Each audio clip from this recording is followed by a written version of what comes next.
একটি ড্রোনের মাধ্যমেই ভাগ্যের পরিবর্তন হলো দুই নারীর।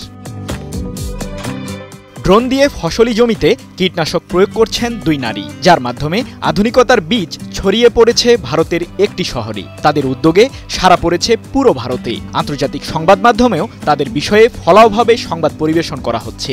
ইতোমধ্যেই তারা পরিচয় পেয়েছেন ড্রোন সিস্টার্স নামে। নারীর ক্ষমতায়নে ভারত সরকার নিয়েছে কৌশলগত উদ্যোগ, সেই সাথে কৃষিখাতকে প্রযুক্তির মাধ্যমে বিকশিত করার লক্ষ্যমাত্রাও ঠিক করেছে দেশটি। ভারতের তুলনামূলক পিছিয়ে পড়া অঞ্চলগুলোতে নারীদের প্রতি অমানবিক আচরণের খবর প্রায়শই চোখে পড়ে। তবে দেশটির হরিয়ানা প্রদেশের ফরিদাবাদ শহরের দুই নারী সামাজিক বিভিন্ন কুসংস্কারকে বৃদ্ধাঙ্গুলি দেখিয়ে নিজের পায়ে দাঁড়াতে সক্ষম হয়েছেন। এতদিন ফসলি জমিতে চাষাবাদের কাজে পুরুষদের একটি বড় অংশগ্রহণ থাকলেও ওই দুই নারীর অভাবনীয় উদ্যোগে সাড়া পড়েছে পুরো অঞ্চলে। রূপিন্দর কৌরের মতো ভারতের গ্রামীণ অঞ্চলের অনেক নারীর ক্ষেত্রেই এতদিন ঘর থেকে বের হয়ে অন্যত্র কাজ করা একটি চ্যালেঞ্জের বিষয় ছিল, কিন্তু রূপিন্দর ও তার বোন এখন নিজ গ্রাম ছেড়ে ফসলি জমিতে কৃষি ড্রোনের সাহায্যে কীটনাশক প্রয়োগ করতে কৃষকদের সহযোগিতা করছেন। শুধু তাই নয়, এর মাধ্যমে প্রতিদিন মোটা অঙ্কের অর্থ উপার্জন করছেন তারা, যার সাহায্যে নিজেদের সংসারের হাল ধরতে ভূমিকা পালন করছেন ফরিদাবাদ শহরের এই দুই নারী।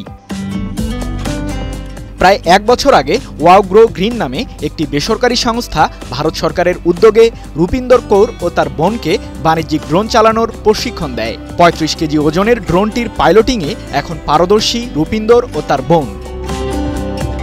ভারতের ফরিদাবাদ শহরের বিভিন্ন গ্রামে কৃষকদের ফসলি জমিতে কীটনাশক প্রয়োগের বিনিময়ে প্রতিদিন ড্রোন সিস্টার্স আয় করছেন ৬,০০০ টাকারও বেশি।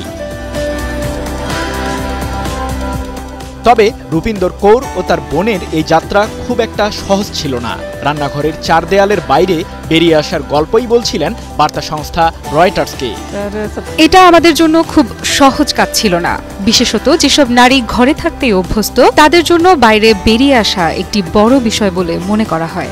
সম্প্রতি নামো ড্রোন দিদি নামে বেসরকারি সংস্থাটি একটি প্রকল্প হাতে নেয়। ওয়াও গ্রো গ্রিন ভারত জুড়ে প্রায় ১৫,০০০ নারীকে বাণিজ্যিক ড্রোনের প্রশিক্ষণ সহ একটি ড্রোন প্রদানের উদ্যোগ নিয়েছে, যার মাধ্যমে নারীর ক্ষমতায়নের লক্ষ্যমাত্রা ঠিক করেছে সংস্থাটি।